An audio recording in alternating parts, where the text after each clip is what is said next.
Bienvenue pour cette nouvelle séquence de paroles de la vie éternelle avec Marc Joseph. Nous sommes aujourd'hui le 16 octobre 2023. 16 octobre 2023, c'est bien encore un jour de grâce que nous avons à vivre avec Jésus-Christ. Un jour de bénédiction, un jour d'espoir, un jour que nous allons vivre dans la foi en Jésus-Christ, qui a dit « Je suis avec toi tous les jours jusqu'à la fin du monde ». C'est pour cela que j'ai le plaisir de revenir ce matin pour te rappeler que Jésus-Christ est avec toi. En te disant, souviens-toi, n'oublie jamais cela. Jésus-Christ a promis d'être avec toi tous les jours jusqu'à la fin du monde. Donc, pas de panique. Devant les circonstances, rassure-toi. Jésus-Christ est là avec toi. Parce qu'il l'a dit. Et lorsque Jésus dit, je suis avec toi tous les jours jusqu'à la fin du monde, il accomplit sa parole. Il n'a pas dit uniquement pour ce jour du 16 octobre, mais il a dit tous les jours jusqu'à la fin du monde. Donc, autant que le monde existe, autant Jésus-Christ est avec toi. Et personne ne peut l'empêcher de t'accompagner, de diriger ta vie. Mais seulement toi, tu dois en prendre conscience, car Jésus-Christ va toujours agir avec ta foi. Si tu ne crois pas qu'il est avec toi, si tu n'as pas cette certitude-là, devant les circonstances, tu vas paniquer. Tu vas déprimer. Et la panique et la déprime, ce sont tes ennemis. La peur a la capacité de te paralyser, de paralyser même ta foi. Comme on a vu les disciples qui étaient dans la peur après la mort de Jésus, quand même Marie de Magdala et les deux autres disciples sont venus leur annoncer que Jésus-Christ est ressuscité. Ils étaient dans l'incapacité de croire à la résurrection, quoique Jésus leur en avait parlé quand même avant. Mais ils avaient peur. La peur te dépouille de tes capacités. La peur détruit ta capacité de croire. La peur détruit même ta volonté. Parce que cette peur va t'obliger à accepter des choses et que tu n'aurais jamais voulu accepter. La peur va te conduire à faire des choses que tu n'aurais jamais voulu faire. C'est pour ça que Jésus-Christ dit, je suis avec toi tous les jours jusqu'à la fin du monde, et moi, je suis venu seulement te le rappeler. C'est pas moi qui suis avec toi, je ne peux rien pour toi. Je peux prier pour toi, mais je vais adresser ma prière à Jésus-Christ, parce que c'est Jésus-Christ seul qui peut faire quelque chose pour toi. Donc ce matin, quelles que soient les circonstances que tu vas avoir à vivre, souviens-toi et n'oublie pas que Jésus-Christ est avec toi. Donc pas de panique, sois rassuré dans toutes les circonstances, car la présence de Jésus-Christ est parfaitement capable de te sortir de toutes tes difficultés. Je vais lire avec toi, continuer la lecture bien sûr, dans l'évangile de Marc, chapitre 16. Hier, nous avons lu, quand Jésus a dit, celui qui croira et qui sera baptisé sera sauvé.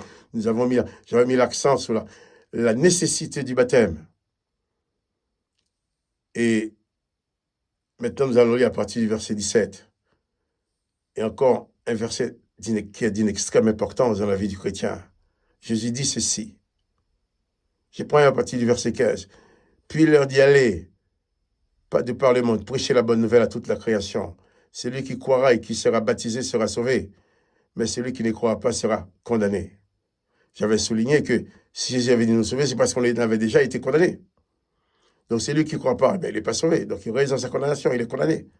Ce n'est pas Jésus-Christ qui le condamne. Il demeure de la condamnation où il était avant. Et Jésus va dire ceci au verset 17.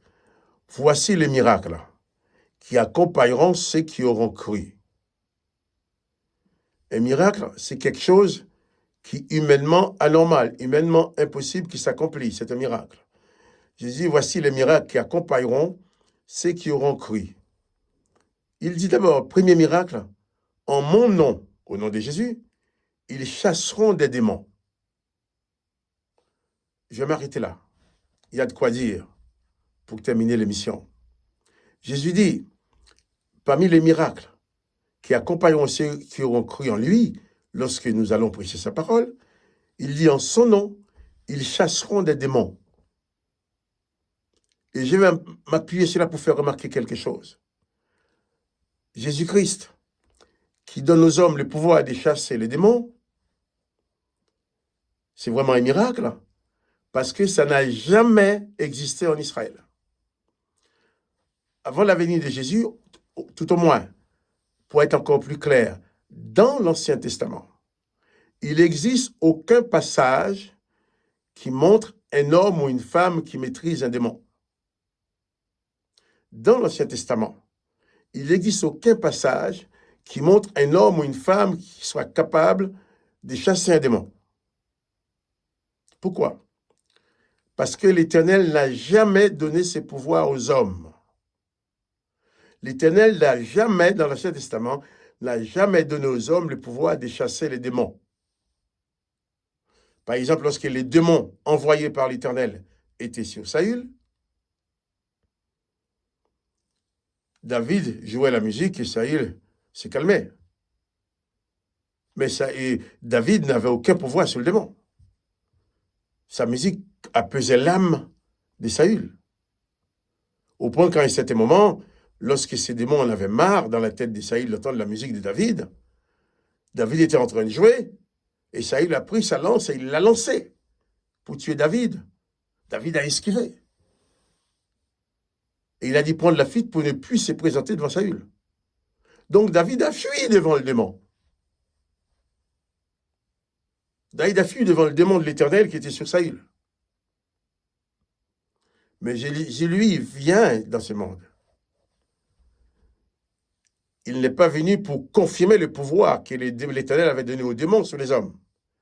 Il est venu pour détruire ces pouvoirs-là que l'Éternel Dieu avait donné aux démons, pour donner aux hommes le pouvoir sur les démons.